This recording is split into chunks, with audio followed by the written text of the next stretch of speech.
because I'm now about a half a meter higher than the neighbors.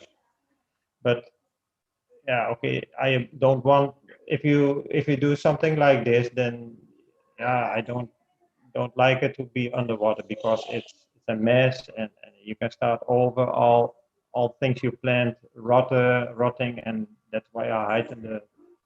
So but it's very fertile now because for years I planned all kinds of things. I bring a lot of manure, chicken manure, with the sawdust and let it rot and let it do nature the work. And no, it's fertile soil. Okay. But it dries because I'm at a higher than the neighbors, then it's drying faster than. That's the reason why I can grow sugar apples very much, very quick and very much better than people who buy sugar plants from me. They sugar apples struggle because their clay content in their soil is much higher than I don't have any clay content. Yeah, I Of have, but course. 2 meters below. In the so, Cool. but Yeah, this yeah, is that interesting yeah because I personally working on sand is so much better than working on clay. I always tell yeah people that if you have sand plus a lot of organic matter, that's the best situation for you because yeah then you get the benefits of everything. Yeah, yeah. I'm checking here my soil analysis. I actually have 55% sand Oh, and then 36% clay and 10% silt. It's yeah a soil that it's very loose. It's very easy to work with, but when we do get a lot of rain, then it's impossible to work yeah because then the rototiller just keeps on sliding and it yeah doesn't really do anything with the soil. So yeah. it's a very very good texture. I think it's classified as a loamy clay, if I'm not wrong. Omicron. Yeah. Yeah. Yeah. So, So, but before agroforestry, I did the permaculture, and yeah, I'm happy that I'm doing now agroforestry because I never learned that I can use the banana, that the banana is so useful, that the Mombasa grass, I didn't never learn that. So it's for the sandy soil, it's agroforestry is much more better to do than the permaculture, I think. But that's my opinion. Permaculture is, let's say, a banana circle. Then the banana circle only succeeds. I don't know if you know it, banana circle. yeah, You yeah, take I it, do. yeah. But it only succeeds if you do the right thing. So the maintenance is very important. If you don't, you have to foresee it with a lot of organic material, because if you have a meter, all from for a meter, you have to put a lot of organic material, and it's it's it's it's it's it's hard to find that on your own plot, and the tropics, yeah, it rots so quick that you have to every month you have Keep on to feeding. yeah, keep on feeding. And now with the agroforestry, I can do it because I grow so much organic material now, and that I didn't with permaculture.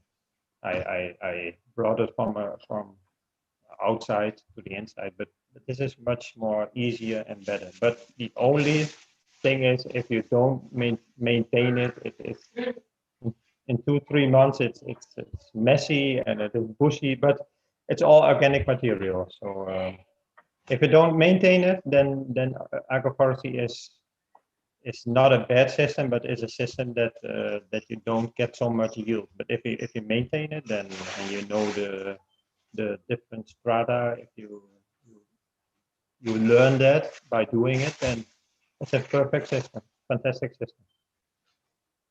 Yeah, I think it's about know how much you can manage Yeah. And it's very because personally what I see is that when people start learning agroforestry, they get overwhelmed with all the possibilities, right? Because suddenly you realize, wow, I can do everything. I can plant everything together. Yeah. But there's a limit to how much complex your system can be. Yeah. And this limit is, of course, mainly dependent on how much labor you can put into it and how much you can work the small details of every system. So that idea of, for example, trying to occupy all the strata, like Ernest Goetsch, he talks about like 11, 13 strata, right? So there are 13 different strata. It's really hard to have everything occupying, having all the strata occupied. Hey Wayne, how's it going, man? Hey, g'day. Hi, Wayne. Hi, Wayne. Nice. I was trying to get into the wrong meeting. Yeah, I had the same. Really? Yeah. I wonder if there's lots of people who are having because today is we're gonna have the webinar at night. Yeah. So it's maybe that's what got you guys confused. But glad you made it. I have one question about the where can I find the 10 or 11 or 13 different strata? Because normally I know, but I cannot find anywhere. Normally it's the high. Yeah, because here's the thing: like there are the 4 or 5 main ones, right? Which are the emergent stratum, the high stratum, medium stratum, low stratum, and then we sometimes consider the crawling stratum, like anything that's really right directly on the ground. But then you have subdivisions of many of the stratum. So for example, if we get the high stratum, there are species which are high to emergent. And then there are species which are high to medium. Okay. And then you've got species which are medium to high. Yeah. And this is actually interesting that you asked, because today I was going to the farm early in the morning, and it's flowering season. There's lots of plants. So I was really observing the trees on the way. And there's one specific tree which I was struggling to figure out what stratum it occupied. And today I finally figured out it's a tree that's called, the direct translation would be black man's heart, because it's a very strong wood, and it's got this black core, very strong. Mm-hmm. And it's a legume, and it's a tree that it's high to medium stratum. And what that means is that it puts its canopy out in the high stratum, but it often maintains a few branches, occupying a few, the medium stratum. It's going to be touching it a bit more. There are some species which they just put out the canopy. Like, for example, cashew does that. Cashew is a perfect high stratum. It's not going to be maintaining lower branches. And then there's another tree which is called, maybe you have it there. It's called copaíba in Portuguese. Scientific name, it's copaífera. It produces an oil. People extract the oil from the trunk, and it's used to, I don't know if you have it there. It's present throughout all of Brazil except for the south.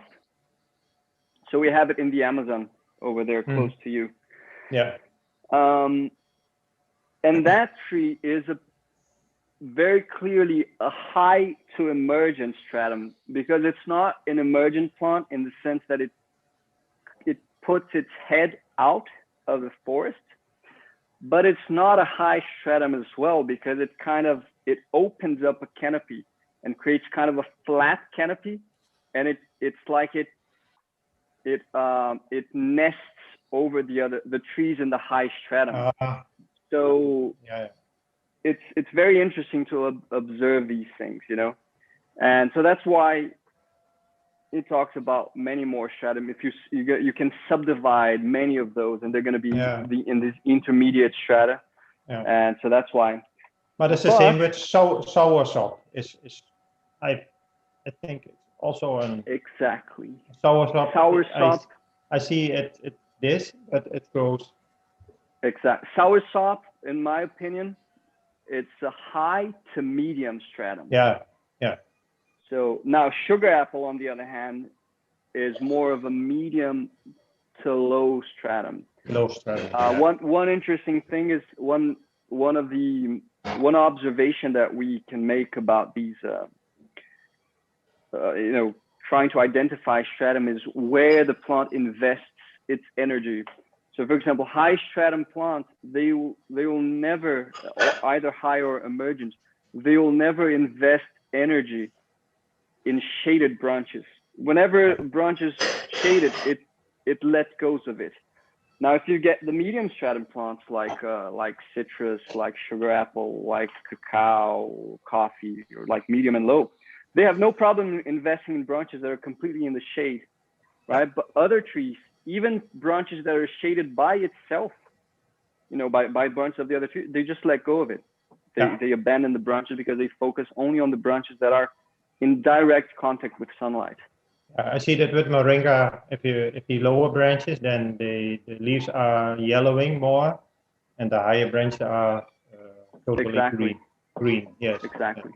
Oh, yeah, that's a good one, because I never find that the 13 or 11 strata just. Yeah, this is something. It's so complex that I think most people don't really work with it. I actually only heard him talk about it. I mean, personally, I never saw him talking about in courses or anything. Yeah. But I mean, I like to. Obviously, the more strata we can put into the system, the better, because it's more sunlight that we're going to be harvesting. But that's the thing. We need to know how much we can do, because, for example, if I get sugar apple, which is like medium to low stratum, and I get coffee, which is a low stratum plant, can I have both of them together? Yes, I can. But they're going to be competing for the same space all the time. So I need to be doing 5-6 prunings a year to avoid clogging up the space, right?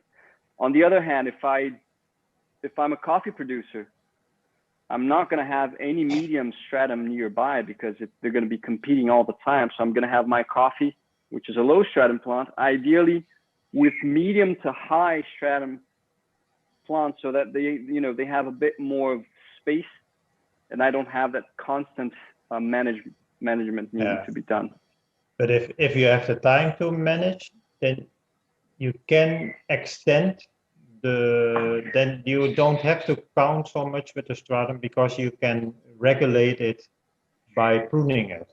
So if you want to, it's depending on the time you have. That's perfectly said. That means and I have the time, so that's why I'm trying to do so much together, and then pruning, and then seeing what is working, so that you can find out by yourself. Because you can learn all the theory, but if you keep on the theory only, then it blocks you to find out by yourself. But if you don't have the time, then theory is good. But if you can use the theory, and then but the practice, you can practice it, then you can get ideas from nature, by nature self. Exactly. This is one of the most important principles, man. It's observing and learning. I was actually listening to a podcast yesterday. I don't know if you guys know it. If not, you guys should definitely follow. There's this guy called John Kemp. Have you ever heard of him? No. He's an American guy. He hosts this podcast. I don't even remember the name of the podcast. Let me check it out. But he interviews lots of people working with regenerative agriculture. It's called the Regenerative Agriculture Podcast. He's a very scientific guy. He talks a lot about nutrition in plants. He doesn't really work with agroforestry, but he likes to work with crops that are so healthy that they're completely immune to diseases, to pests, and they're more nutritious to us. Very, very cool guy, very cool podcast. And then he interviewed this guy the other day, which I wasn't, let me remember the name of the fella. Dr. Arden Anderson was it the interview person. And he was talking about the importance of observing, you know, and how, and this is something that Ernest talks a lot about, that there are like biophysical signals that all of living beings are releasing, right? And its surroundings. And we're all equipped to interact with these signals. And so he said, you know, you need to go to the field and stop and observe and feel and really get in touch with that, because you know, when we walk into a field, even if it's a small agroforestry field, we need to understand we're walking inside a living being where all the parts are interacting among themselves, and there are many elements over there. You've got all different species of trees, you've got animals, you've got birds, you've got microorganisms, you've got all sorts of different beings working there, and they're all working towards the same goal, which is to enrich the ecosystem. That's the main goal. It's to make the ecosystem better and with more resources available to all the beings. And we're walking into that, and we need to know how to make ourselves useful to that. And for that, it's really important to observe and try to really get in contact with all this information being exchanged. So that there's that thing of information being exchanged, and that we often don't consider because we're usually very self-centered, right? We look at it from an outside perspective, and we need kind of to override that mindset so that we look at it from an insider perspective. You know, okay, I'm taking part of it. I'm a cell inside an organism. What can I do to make it better? Yes. So this is I recognize. pretty interesting. Yeah, I recognize that. That's the nicest thing of the agroforestry. It's just like an orchestra, and I'm the how do you say that? I'm part of it, so I only have to do something if the nature asks, or if I see something wrong, and for the rest, let nature do the work, and let nature show you what's needed. But you only can see that or feel that if you in the field, and if you let all the theory behind you and stand there and let the plants tell you what is wrong, or is nothing wrong, or that's the nicest part of Exactly. so enjoyable. I remember this is a very good thing you said, about leaving the theory behind. And then I think it was the same guy that was interviewed. He was talking about how agriculture is actually an art, right? It's an art because you need to get in tune with this intuitive thing. And I don't know if you guys like jazz, but I personally love jazz. And so there's this sax player called Charlie Parker. And he would say, you know, you should study your instrument every day, many hours a day, study it. When you get onto stage, forget everything you studied and just play. Yeah. You know, so it's like you need to create a lot of knowledge to a point where when you are actually doing something, it's second nature to you, because you don't have time to be making rational decisions. You need to be making decisions based on intuition, because there's especially, and then it goes back to what we said about all these, the more complex the system, the harder it is to make rational decisions, because there's no time to be looking at, okay, so I have 5 different species here, what's brought, no, you just need to see and say, okay, this is messed up. I need to cut this branch, this one, and this one. And it has to be like that. You look at it like a picture and you see what's wrong, and then you fix it. Yeah. So that's pretty interesting. Okay, guys, let's great chat to begin with. Jack arrived but didn't say anything. Jack, Ali, are you guys there? Gareth just arrived as well. Let's get on with some questions. Sorry, we're here. We just got in from the farm, so changing clothes. Didn't want to subject you to that observation. All right, cool. So we had a first question from Leon Stedber. He said he can't be here because of his time zone. I don't really know where he is. I'm gonna try to find out.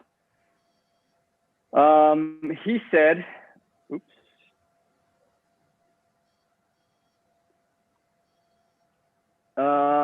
Could I possibly get some more details about your horses and feeding details? My next door neighbor is an American CEO who only visits a few times a year. And he has about 15 polo horses on about 11 acres. His animals are allowed to graze all over. He has goats and a few sheep too, resulting in destroying most of the good grass and ruining the soil.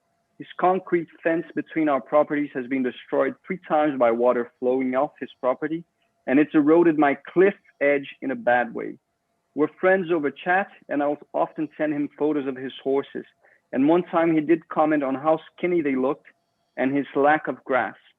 I took the opportunity to briefly explain regenerative farming and rotational grazing, and he seemed open to discussing it when he gets back to the Philippines. Okay, so he's in the Philippines.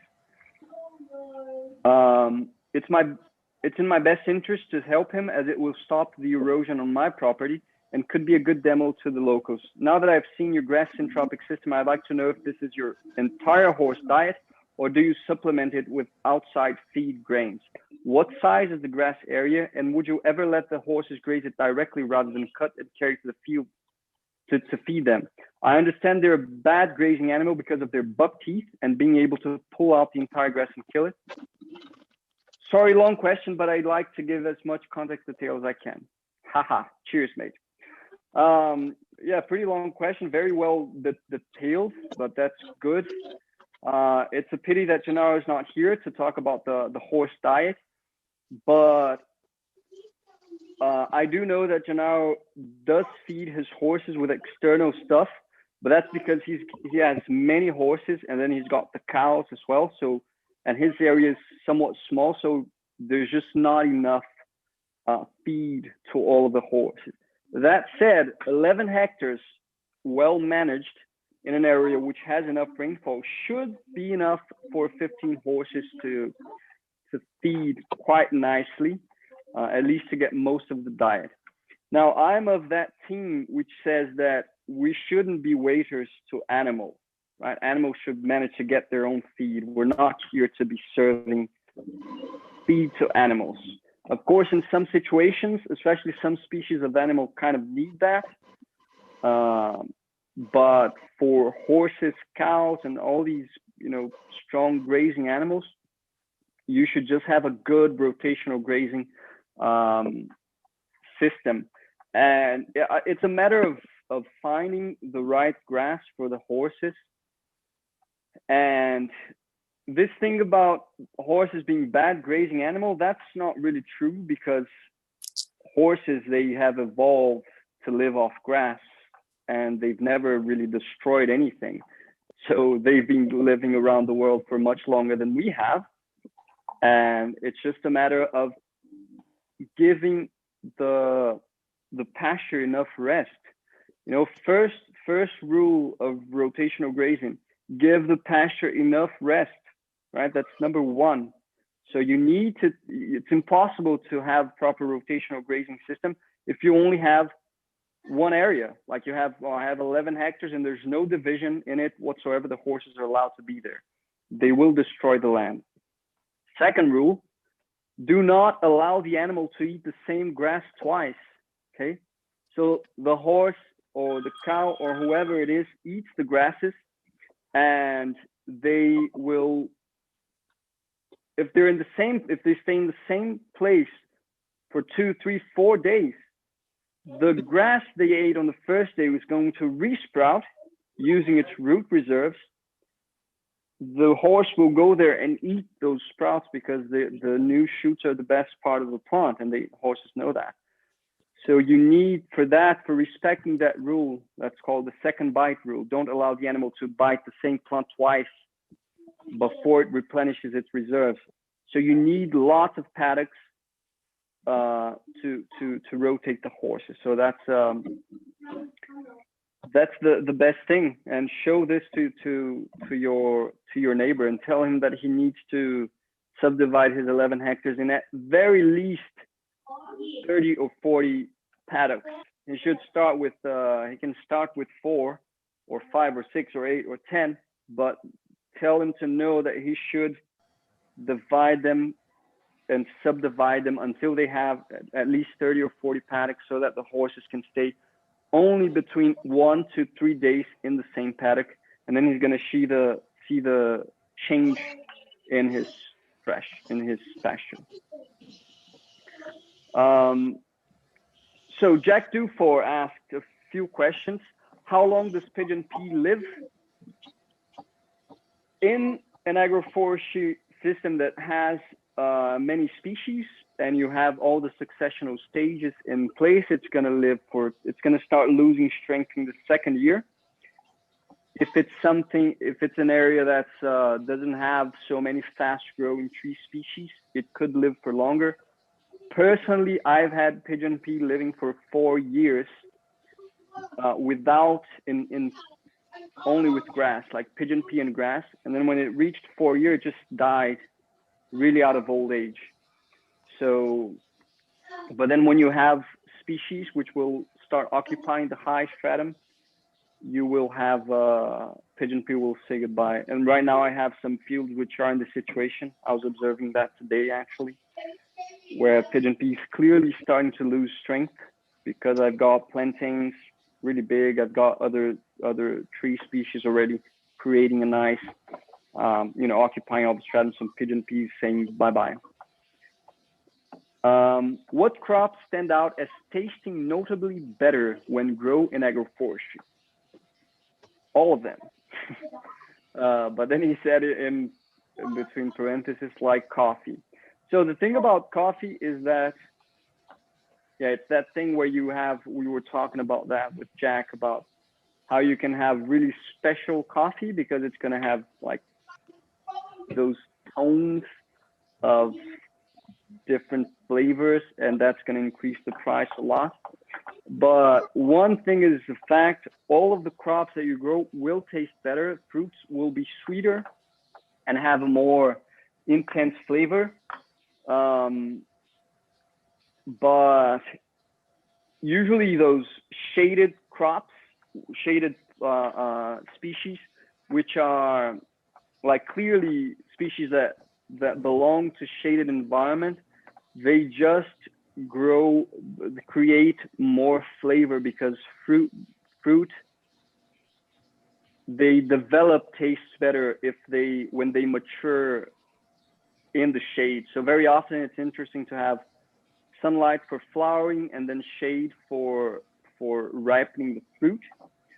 So there you need to think of specialized niche crops, right? So like you said it yourself, coffee is a specialized niche crop. Cacao is a specialized niche crop. What else, Gennaro, do you think of as specialized niche crop, like which will have a very distinct quality to the crop because it's grown in an agroforestry system? And you guys, if you have any ideas as well, feel free to add your comments. I would say not only because it's grown in an agroforestry system, but things that you can process as well, and through the process add value, right? So also when you can, dehydrate fruit, if you can make oil out of this, and those essential oils. So I know, but we're answering the question specifically about crops that, like, the product will have better quality because it was grown in agroforestry system. Yeah. So I mean, from the way I see it, you know, the whole range of products you'll Exactly. you'll What I was saying. have quality, but it's a market thing, isn't it? It's a market.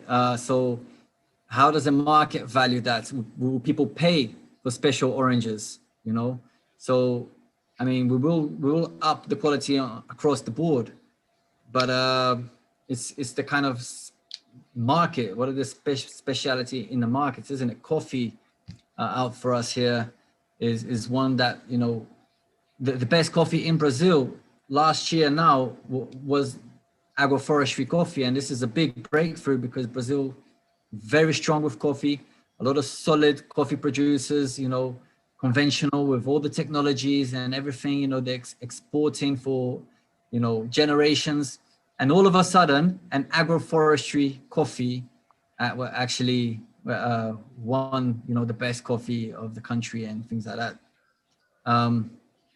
But you know, you said the main ones there. Guys, I'm sorry, I'm gonna have to just explain. I'm sorry, we had no energy out here, heavy rains, no internet. So this is, you know, it was really, really out of my reach, and I'm very frustrated for only being able to join now, okay?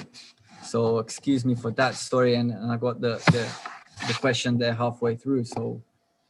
Cool. I'm glad That's all to right, be. man. So yeah, Jack, I mean, all the crops will really stand out. It's a matter of, like, if you're working with a fresh product, for you to get additional value, you need to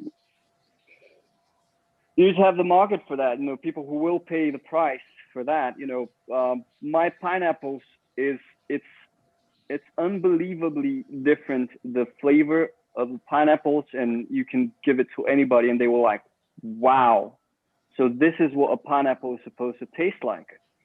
And strawberries, same thing, man. It's something Wow, of another it's another thing. It's another fruit almost. I never you know? knew strawberries tasted like this until I planted it myself, Exactly. right? Okras Exactly. and It's crazy completely things different. Yeah. So everything is going to taste a lot better just because you have a much higher, a much richer life in the soil. What happens is that, you know, developing taste, developing flavor, it's something very costly for plants, and they can only do that if they have all of their basic metabolism processes taken care of, you know. So once they have everything taken care of, then they can start developing flavor and like aromatic compounds and all that. But this is only comes after building tissue, doing photosynthesis at the minimum base level, you know, all the basic process. Just like us, you know, we need to take care of all the basic process. Once we're well fed, we can start thinking of extra stuff. Oh, I want to build more muscle. You cannot build more muscle if you don't have the minimum to sustain your organs, right? So it's levels of nutrition, right? And this is all about. And then when you have plants that have a nice microbiome, meaning all the microorganisms that are in the soil, they add protection to the plant, and they actually give more complete compounds to the plants, and this saves energy in their nutrition. It's just like if you're building a house, it's a lot faster for you. Imagine you could put a whole wall in place without having to build it. And of course, there are building techniques that allow that. You can build a house a lot faster. So having the proper microorganisms allow plants to do that, because then microorganisms, plants are not going to absorb a molecule or an element. They're going to absorb amino acids, proteins. They're going to absorb the whole thing because microorganisms will give it to them. But for that, you need a very rich soil. And the way I see it, you know, if you do what, you know, the work that we do, we promote life in the soil. And with life in the soil, we can achieve, you know, the full range of, microorganisms and, all the properties, of the soil and all the micro, and that gives you a full range on the taste buds. For you to have a full range of the taste buds, you need to have a full range of the micro, the minerals and things like that. And then it doesn't only reflect on the taste buds, on the flavor, but it reflects as well on the property, the nutritious value of the fruit. But for this, you need to have a complete soil so you can reach all the potential on the taste buds and all the potential on the nutritious value. But it's life in the soil who does that, basically. So, but I think I did have a point there where we're talking about added value to the fruit, because I remember, Jack, we were talking about in our meeting, about the possibility of citrus not having the added value. But citrus is not a product that you can necessarily process. Yeah, you can have those juices, and you put you can process it so it lasts longer in packs and things like that. But I don't think that's where we're going. But if you can add value as well through the process, then it's valid as well, and not only through the agriculture. I'm thinking when we select the crops that we're going to be planting, if it has added value through the process as well, and where you can store it and sell it, all year round, and where you can ship it, where you can reduce size and dehydrate and reduce weight as well, things like that, where you get shelf. So all of these is a big bonus and a big ally for the crops that we choose. If we can also make sure that we can process it, ship it, store it. So these are all things to consider when choosing your main crop.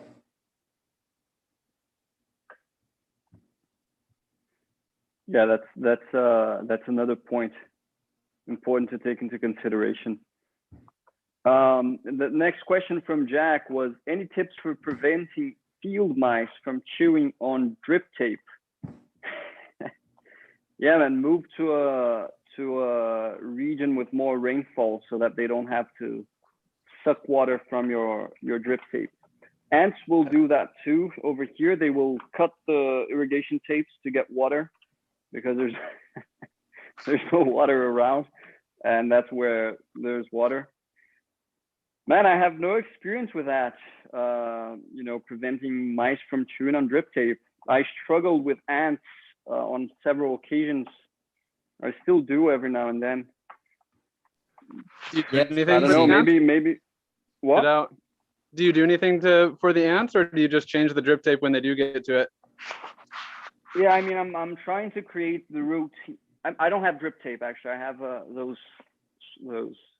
we call them Santeno. It's like a. Oh, yeah, that's right. Yeah. But what I'm decided on setting up.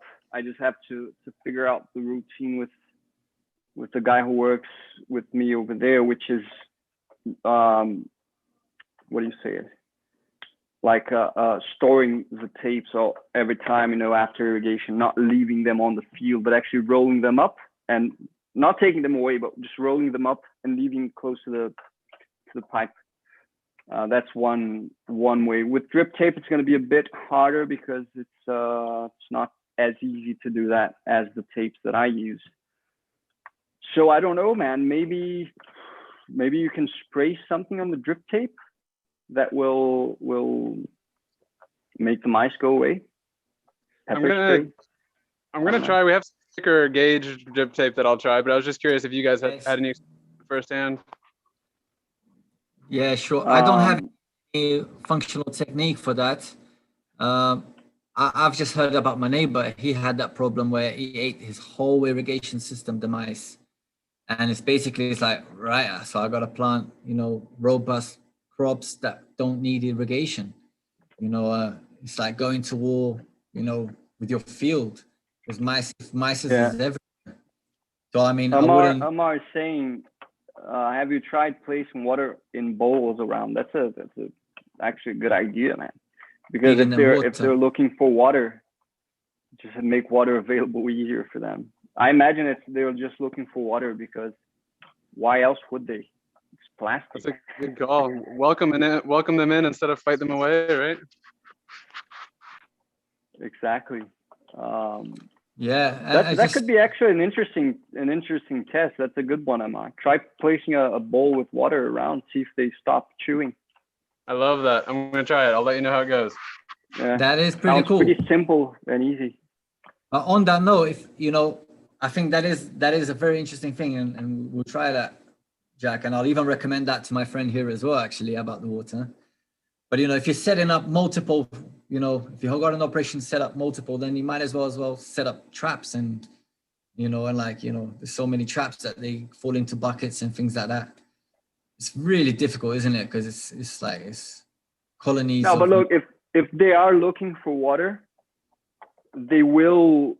And if you have like just a few places with water available, they will learn. And it's just so much easier if you have bowls. It's so much easier. I think unless they're chewing for different reasons, but I really think it's only water. But yeah, let's try that out, because imagine setting up traps, man. It's a lot of mice that you can have around as well.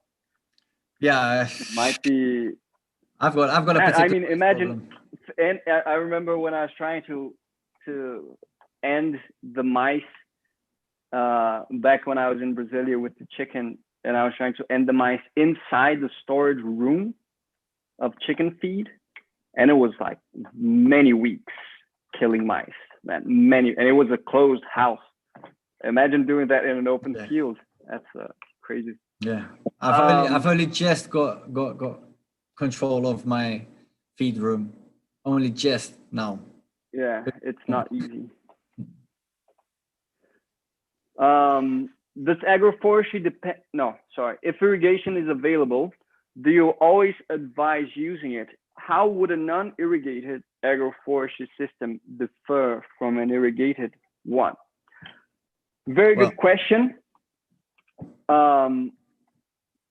I don't always advise using it. It depends on climate, how certain the rain is, and what sort of crops you're producing. This will then you make a decision if you want to irrigate or not, depending on because irrigation is, if you have certain rain in a given time of the year, you can easily establish an agroforestry system without irrigation, just like people do it with conventional farming. You know, they do conventional farming without irrigation and they produce. When you irrigate, you will always be able to attain higher level of productions, right? That's a fact. But then it's that balance between what your crop value is, how much you're going to produce more with irrigation, and you know, have that balance. Is it worth the investment? Do you really want to invest in it so that you have a better crop and more produce? It's sometimes it's a matter of choice. In some cases it's a matter of necessity. For example, here where I am, it's always a bit of and I can talk about non-irrigated agroforestry system, especially because now I'm not irrigating any of my new plots. But then it's a matter of choice of, you know, that pineapple and prickly pear, they can go for months without rain, no problem. But it's always a bet with the other crops. It's always a bet with my banana plants. It's always a bet with the corn, with the beans, with everything else that I'm producing, which if it doesn't rain, I won't have a harvest. But I'm fine with it because I want mainly the pineapples. So it's okay. So the difference, I would say, it's in the choice of crops, and the growth rate will be slower regardless. Your production will be smaller most of the time, not necessarily always, but most of the time your production potential will be lower than in an irrigated system, just because water and carbon are the first limitants to plant production. So if they lack water or carbon, it's the first thing that will reduce production, right? Which will refrain them from reaching maximum potential. So yeah, I think that's that. What do you have to say, Gennaro? Yeah, well, I say the amazing thing about agroforestry is that you can trigger cycles, right, of enrichment.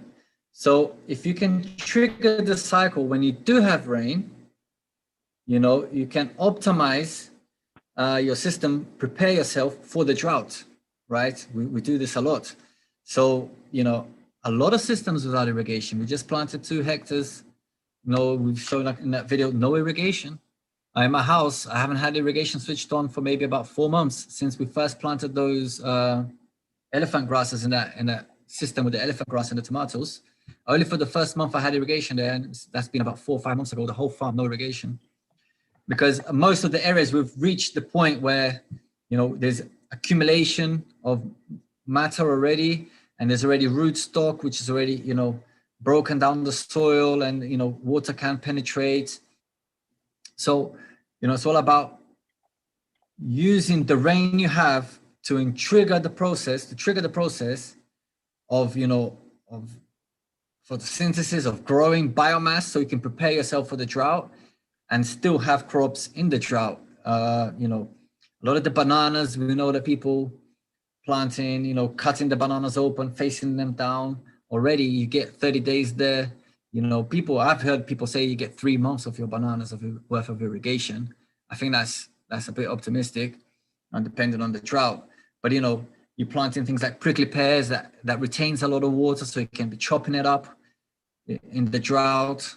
So, but you need to plant all of these things, while you have an opportunity, the window of rain. So you prepare yourself for the drought with the crops that will sustain. So then it will be something that, you have to be more patient. It takes more time for you to achieve your goals, but you can achieve your goals. I believe you can have a near harvest of certain crops, but maybe 4 years down the line rather than 2.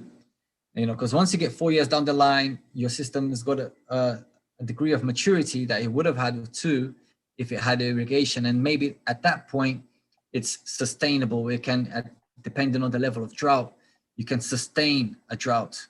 And even if I had the potential to irrigate, you wouldn't need to, which is the case, my case here. I have the potential to irrigate all my areas, but I just simply don't, because we've reached a stage where, it's just, the difference it makes won't pay, because it's well established and it's well covered. Everything is very solid, robust system.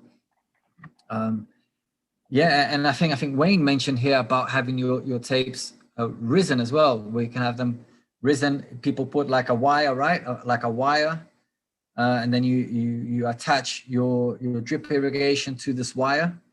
But I suppose that rats, they're quite good at climbing, whatever poles these wires are attached to. Rats are really clever to climb those. So I don't know if for the mice and for the rats, but I've seen people do this, have it elevated, the drip tapes elevated. Don't know about how efficient it is, if it actually drops or if it runs down, the tape where there's a lower part and it ends up, dripping more in certain parts rather than others. I've seen many people using elevated irrigation, and it does work pretty nicely, as long as they need to be really well stretched. But that's a good idea as well, when, especially with the thing of management practices, when you're using the machete or machinery, it really might make a difference to make it easier so you don't cut the tapes. That's a good point. Yeah, also there's a lot of technology with underground drip irrigation. There is that technology for organic, from what I understand, from what I've heard and spoken to people as well. You get the roots blocking up the holes, but with the conventional, they put the poison in the system, and then that goes ahead and kills the roots off, and then it unblocks the holes and you can keep on. But there is technology that drips underground, right? With organic, I haven't yet seen a solution for, the roots that end up blocking the holes. Yeah, I think that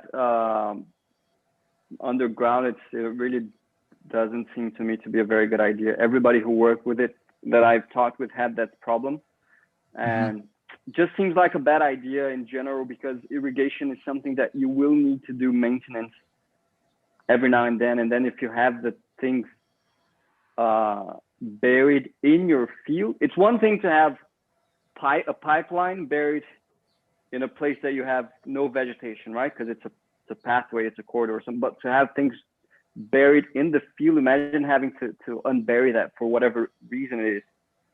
It sounds like a pain in the ass every now and then. But it would be beautiful if we had such a good technology that, you know, the tapes are super resistant. There's no way that there's going to be damage, and we can be sure of that. And then the roots won't clog up the holes. Then it would be ideal, because not having to have the tapes on top of the soil, that would be perfect. Yeah, it'll be but a high. For what I've seen, I've never seen. Well to drip. You can have pipes dripping with the holes with the drippers, but that's high cost, isn't it? You're gonna have the same problem, and the roots are gonna go into the pipe. No, what I mean for the mice over. Oh, okay, right. Yeah, it's a higher cost possibility. Does agroforestry depend on selling crops at premium prices to succeed economically? Not at all. It's the thing of premium prices is more about the scale in which you're working, not so much about the model of production. It's that idea of having balance between the quantity you're producing and quality. Ideally, you want to have both at the same time. And this goes back to what we were talking in the very beginning of the chat. I was talking with Eric. Most people hadn't arrived yet, but we were talking about how really complex systems can take a lot of time to manage. And Eric has what's the size of the plot? 600 square meters? In totally 1,200, but I heightened 600 meters. I heightened. Yeah, so it's a pretty small plot. So for him, the more complex the system, the better. And the more he has crops with premium prices, the better, because he has to worry about having a high price per hectare, right? He needs to have a high revenue per area because it's a small area. So he needs to think about, if he has to make a living off it, he needs to think about crops with premium prices. But if you're working on a larger scale, you don't have to be selling crops at premium prices at all. Then it's a matter of course, if you get premium prices, the better. But you can definitely have an economically viable system, even in conventional prices, just because you're working more efficiently in many ways, right? You're enriching your soil. You will have no cost of pesticides, herbicides. You will reduce costs with manure over time and all sorts of fertilizers. And you can have additional harvests by having secondary crops. What does get many people, I see, and I've had that problem myself many times, is again what we were talking about in the beginning of sometimes making the systems too complex, and then they are very costly to manage. That's the one thing we need to be careful about. If you make the systems too complex, then the management is very costly, and sometimes the crops won't pay the price. But it's all a matter of scale, right? So once you get enough scale, you manage to mechanize most of the operations, and you simplify the system so that it's compatible with the sort of technology, equipment, and labor that you have available, you can have a profitable system. And even if you're selling at conventional prices or slightly better prices than the conventional. So it does not depend on selling them at premium prices at all. Yeah, I stand by that scale, because we're basically competing with, you know, conventional farmers that do scale up, you know, people that do prepare for, you know, urban centers, and, you know, they do have large scales, and they can get really low prices because of scale. And that's who we But you know, talk about the vegetable prices over there in Brazil, because that's a very interesting scenario. I remember when I was there, we were selling prices at lower than the supermarket and many products. Yeah, because as well, the credibility, you know, the people, you know, people in town, they used to go into those big stores, isn't it? I sell my tomatoes, literally, like you said, my cherry tomatoes, I sell it for 6 reais, 300 grams. And these guys in the market, supermarket, big chains, they're selling 180 grams, almost half the amount. And then they're selling it for the same 6, 7 reais, even more expensive. That is right. But then, you know, in the market, there's that market feel to it where people like to bargain.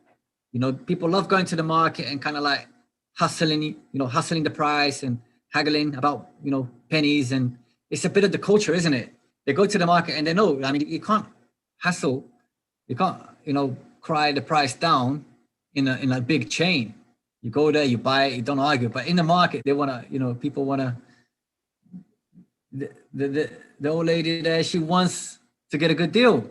So we feel like, you know, to keep the market culture going, we've got very, very reasonable prices, actually.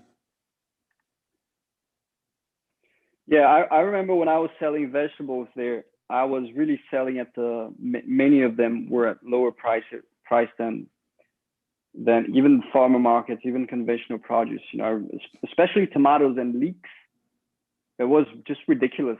And for me, it made no sense selling more expensive because it, you know, I was doing my costs and I said, no, this is the price which I should be selling it for.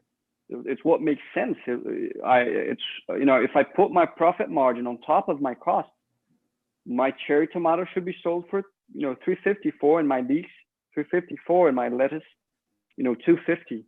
And these were the same prices as the market, the farmers market. So you don't have at all, but it's important to think about scale. Yeah, and when we have an operation where we're selling direct to the customer, that's it. We cut a lot of the operations, and you know, we cut all the middlemen out, and then, you know, we have a better margin. Exactly. How do you harvest fruit from high strata fruit trees like mangoes, avocados, and emergent species like coconut? Mangoes and avocados and other, you know, soursop and all of these high stratum plants, you need to keep them low. And this does create the situation where they will be occupying a lot of the medium stratum, and it's hard to have sometimes medium stratum along with these plants because you need to keep them low for logistics reasons, right? If they are your main crop.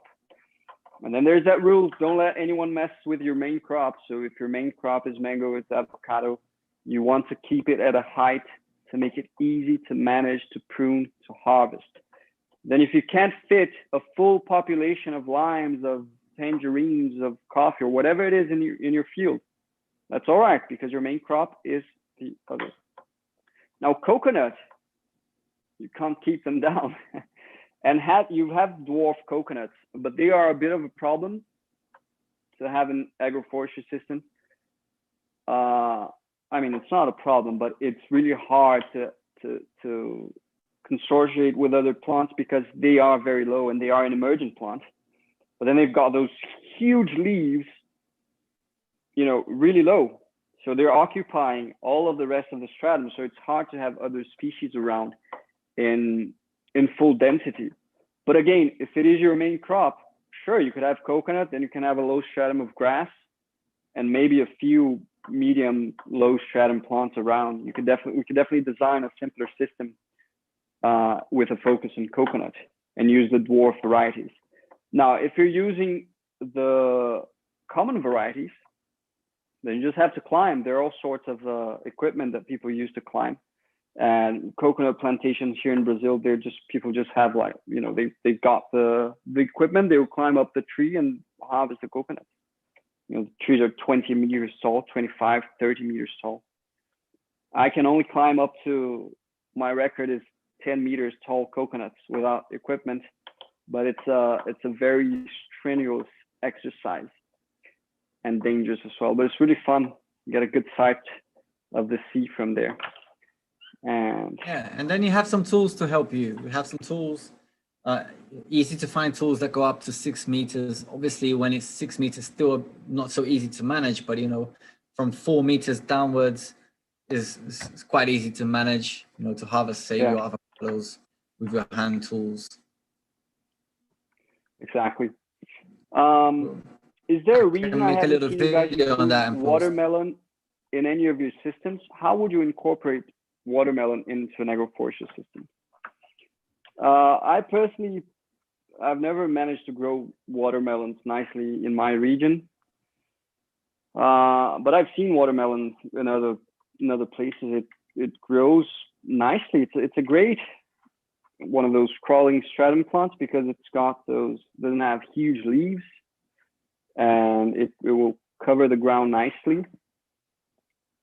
It's a placenta plant that will occupy the low stratum, so you could use it like this sort of stuff, watermelon, melon, and squash. All these crawling plants, they're very nice to put in your tree nest, since their spacing is usually a bit wider because they crawl and they walk around.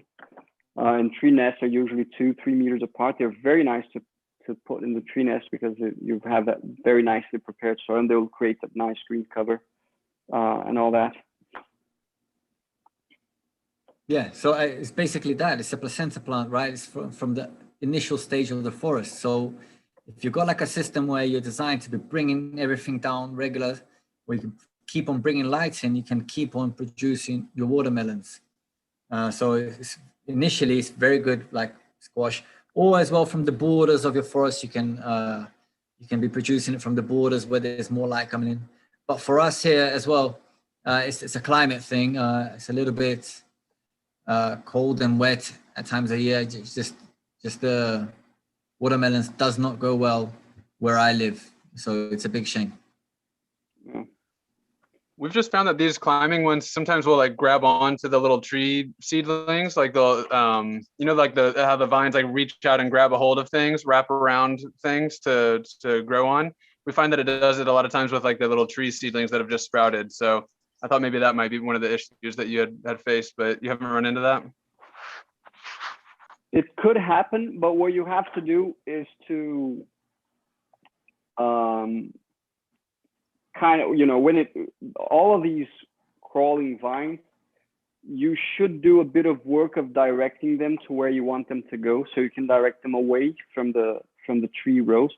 What I like to do actually is the main stem, you maintain them aligned with the tree row, because these plants, they produce in the secondary branches, right? So you want to have the main branch going along your tree row. That will create a nice cover, and then you do this manually. You get it and you align it with your row of trees. I like to leave them like 1 meter long and then prune the end to stimulate lateral branching, and then I leave the lateral branches running away from the row of trees so that it doesn't keep on wrapping around stuff. And this works pretty nicely. But then you need to do that work of going there and directing it. Yeah, if you wanted to plant it just like as a bonus as well, you could consider just planting it on the borders, right? And then it just roams out. So it's so they're sucking nice from the nest, but then it roams out of the forest. Gennaro, will you take over, man? I'm gonna mute here my microphone. Sure. Guys, I'm gonna excuse myself because I need to work on a few things here. And let me situate myself. Where yeah, we just finished Jack's questions. So we got Leon Steber. Right? No, we're going down. Further down. Now it's Eric's questions. All right. I just want to make sure. Is there a difference between Arabica coffee plant and Robusta coffee plant? Seems like you haven't found it. Yeah, I got Jack's question underneath it. There's There's Helen's. Helen's question? Oh, this is February the 5th. Wow. Sorry, guys. Would you copy and paste me the questions here, Felipe, and I'll get on with it? Sure. That'll be cool. Could be on the WhatsApp, that's no problem. There you go. It's in the chat here. All right, fantastic. Guys, I'll see you soon. I hope you all make it to tonight's webinar. And we'll see. I'll be here. If you guys need me, just give a shout. I'm just gonna mute my microphone and stop the video. All right. So, all right, is there a difference between an Arabic coffee plant and a robust coffee plant concerning sunlight? Coffee growers in India advised to grow robust in full sun. Normally, Arabic coffee grows in half to full shade. All right, let's just get one thing straight. Coffees do like shade, but I'd say the full shade, from my experience, is really when it's not in its fruiting stage, right? It actually appreciates the full shade initially. For me, from what I understand, the first couple of years when it's not bearing fruit, it can stand like more shade, because it really needs that sunlight when it flowers, right? That's the 2 months of the year that it needs the sunlight. So they look really beautiful and vigorous in the full shade, and they develop really well, and it's really in the right condition for them. But when it comes to the time of the flowering, if they're in big shade, then it suffers, and you know, the fruiting stage doesn't develop. So it's ideal if you can prune things down, you know, in that time of year where things do flower. The robust coffee will appreciate shade in the same way, right? What it means is that they can withhold more sun. They can withhold more beating, more bad treatment.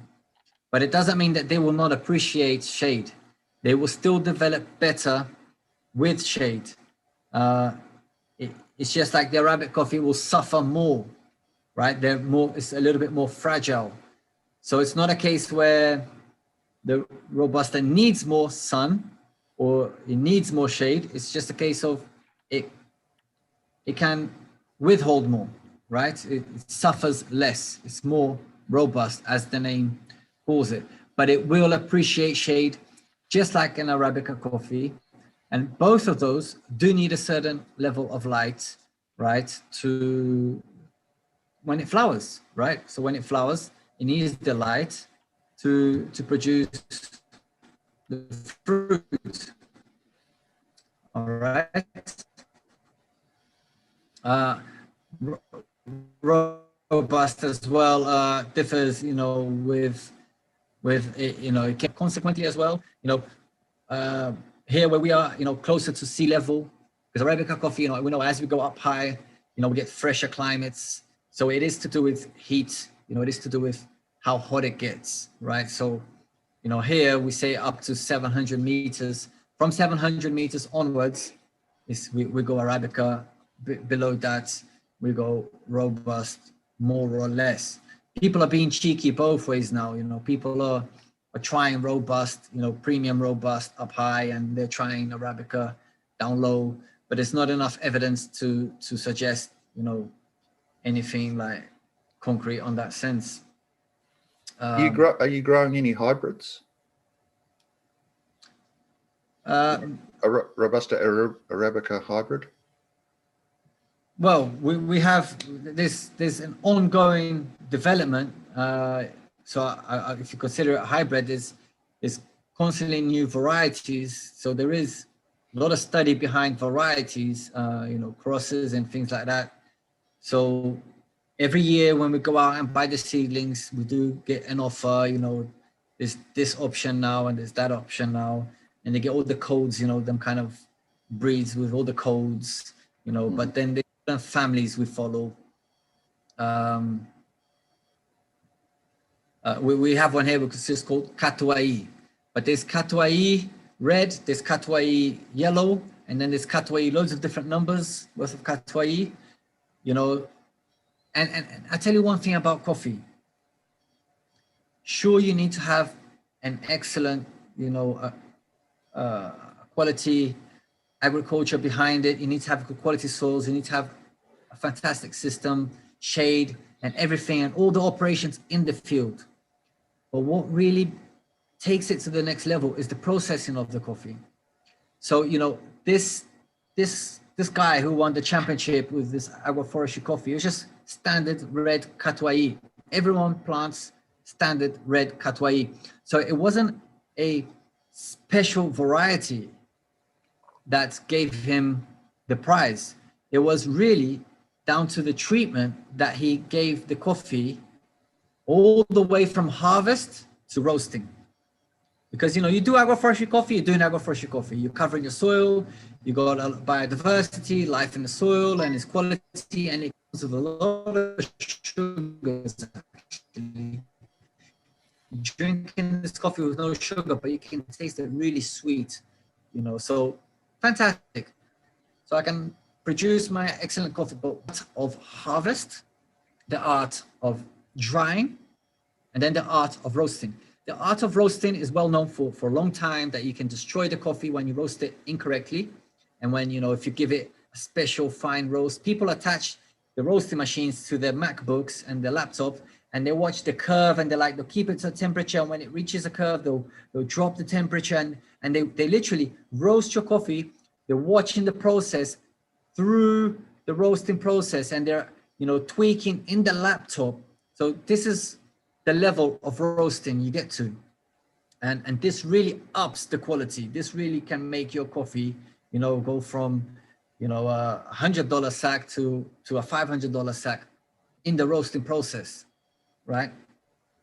But now, you know, the detail, the fine tuning has gone so intense that people are now going really fine with how you dry your coffee. Because before, you have like, you know, just concrete, and you dry it in the sun, and so many times a day you come with like a brush, and you turn it over, you know, every couple of hours, as regular as you can do with your labor, and you're turning the coffee over, and the sun is hitting it and it's drying it, and you're turning it and it's drying it in the sun. Now we understand that we want to slow dry. We want it to dry in the shade. Me, myself, I do it in the shade. At the scale I have, the family, I take over my dinner table, everything. I'm like, excuse me, the living room for the next month belongs to the coffee. So I bring it indoors, like we dry it in the shade with a slow drying process.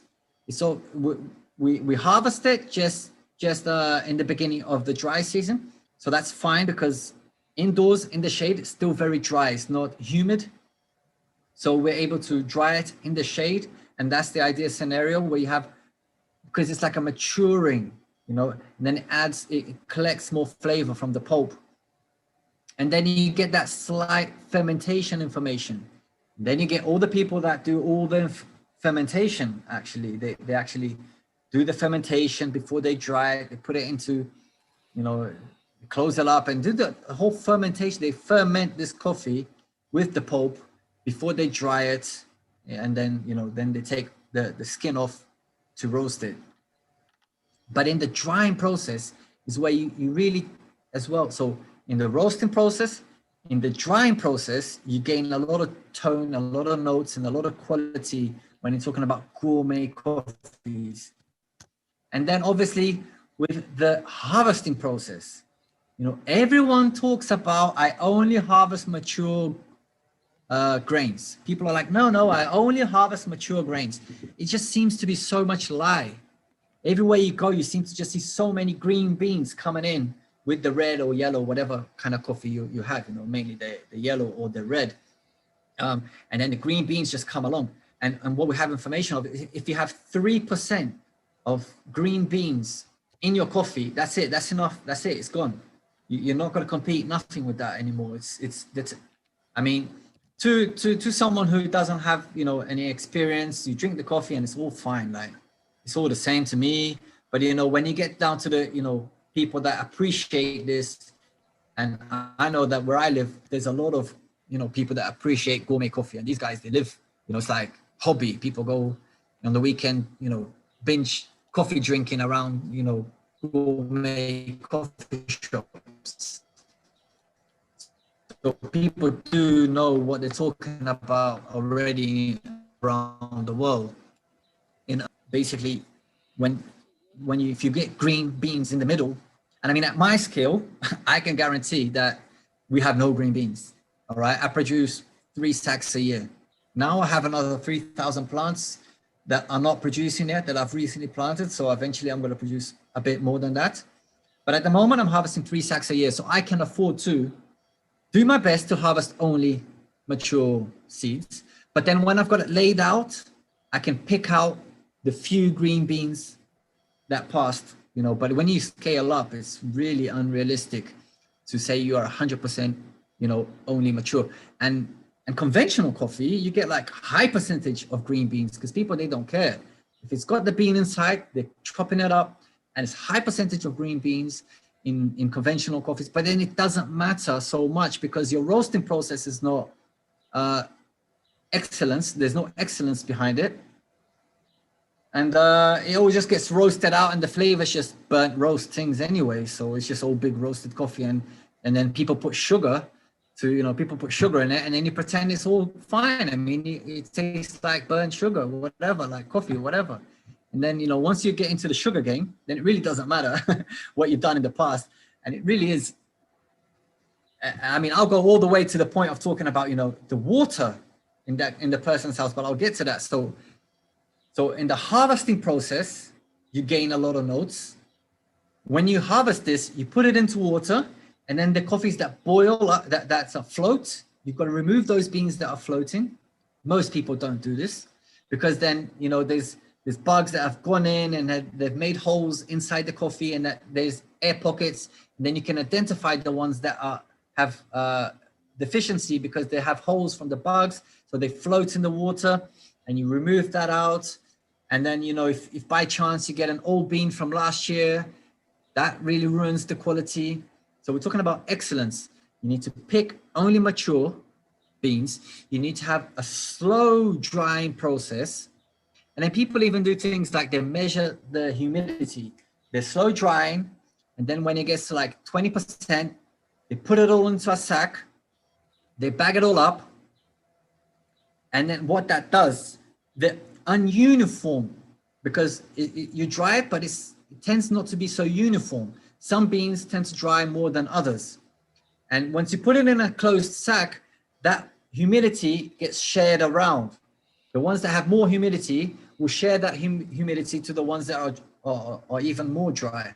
So then you get a more uniform humidity once you close it all into the sack.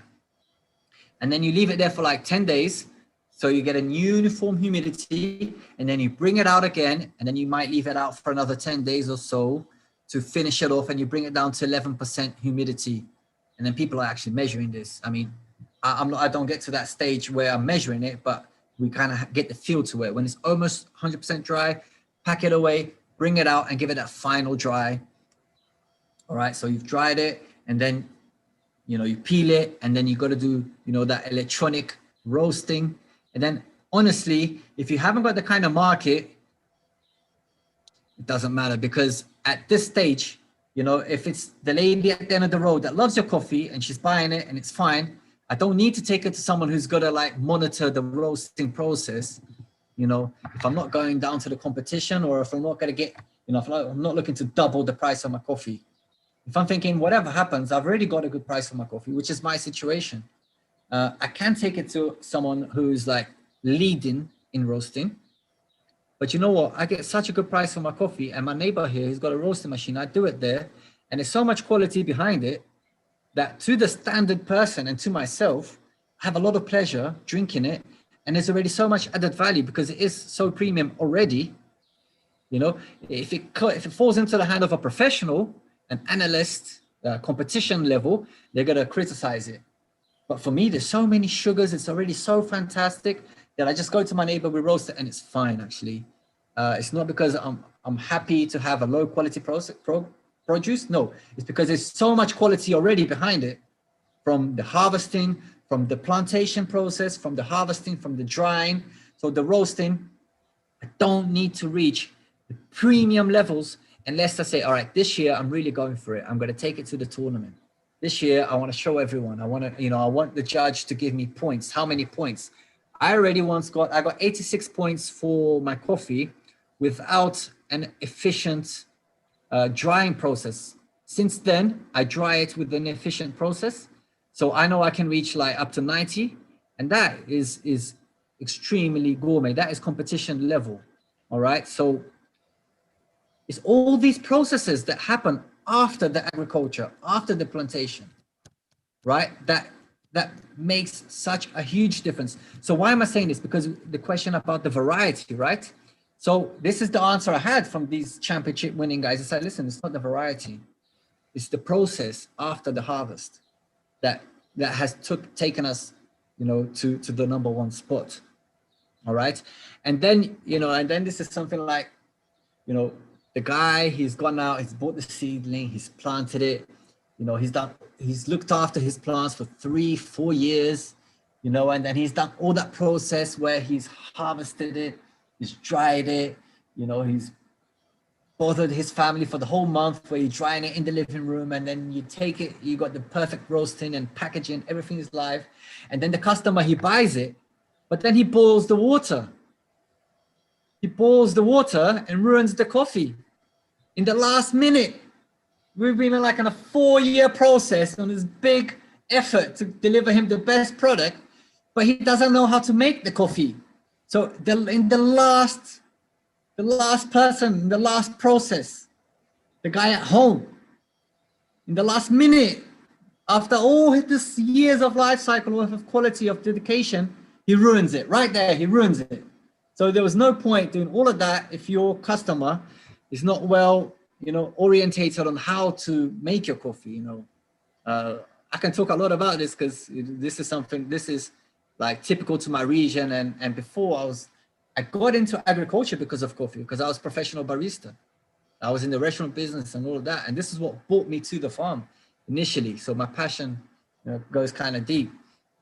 But then again, if you can make a good coffee there if the final person at home does quality processes to brew the coffee, that as well takes it to a whole nother level. So you can get a robust coffee. Felipe and I, we disagree a little bit on this. Felipe is convinced that the robust coffee, he's tried gourmet coffee. So, I mean, he's not just convinced for no reason. He's got experience with this where he's tried a premium gourmet robust coffee and it didn't do his taste. I find that, if I do everything right with the process, when I brew the coffee, I can actually have an okay robust coffee. I can actually appreciate with no sugar. I feel like confident that through the processes of brewing the coffee, I can make a low quality coffee taste nice because it goes all the way up to the last minute, right? You don't want to burn your coffee. It's just like burning it in the roasting process. You burn it with the water in the last minute. Think of it like this. If it's too hot for your mouth, it's too hot for the coffee. If you're going to drink this water and it's going to burn you, it's also going to burn the coffee. So sure, we want hot coffee, but we cannot have it at the kind of temperatures that it burns your tongue, the water. And I mean the water before it touches the grain. I don't mean the water before it touches your mouth, because it's a certain temperature, really hot, let's say, that goes into the powder first, and that burns the powder. But then that temperature drops as it reaches the cup, because then, the cup is not hot and that temperature drops, and then you're drinking it already, it's dropped. That's not, so the temperature of the water that touches the coffee, if that burns your lips, that will also burn your coffee. So another easy tip, when you got say you got like a metal little cup where you put it, under the fire to burn to boil your water. When you see the first hint of those boiling waters around the edges, so it's not bubbling yet, when there's the first hint of boiling water in the edges, those first micro bubbles, that's right, switch it off. That's the right temperature. All right, I put my finger in it as well. If I can't stand it, that's it, it's too late. I've missed the point, it's too hot, it's too, you know what I mean? You can't keep your finger in there for 3 seconds, it's too hot, forget about it. All right, but I want to drink hot coffee. So then make a little bit more water, make your cups, warm all your cups up so that when the coffee hits the cup, it doesn't drop temperature. So you can have a lower temperature water, brewing the coffee, and it's not going to drop further when it hits the cold cup. So then, you know, you can still have a nice hot coffee, you know, at say 75 degrees. It's still very hot. It's just not boiling, right? So we went into the coffee topic there, excuse us. Does that make a bit of sense about the varieties and about, you know, so even the differences of robust and, yeah? Mm-hmm. Cool. All right. That was an awesome explanation. Yeah, I can make a video sometime about how to make the perfect coffee. I'll do that. I want to do that. Cool. So I think I'll do that next time that we're pruning coffee and we have the, you know, we always got a little something for the patron crew. So, you know, next agroforestry coffee video I make, I'll make a little extra side video on how to make the perfect coffee.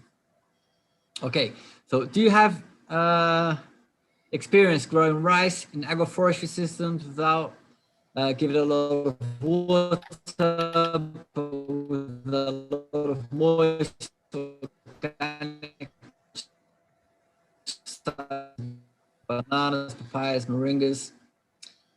Again, in the like grass systems, isn't it? Time of the year, you know, with the rain and things like that. I don't have experience, but I know my neighbor does in an agroforestry system, but it's like, he does it in corridors, you know, in ways that, like grass systems, in when there's still a lot of light coming in. So he was able to do it, you know, 2 years rice, you know, so he got a nice harvest of rice and it was special. It was some special kind of rice. Really appreciated that.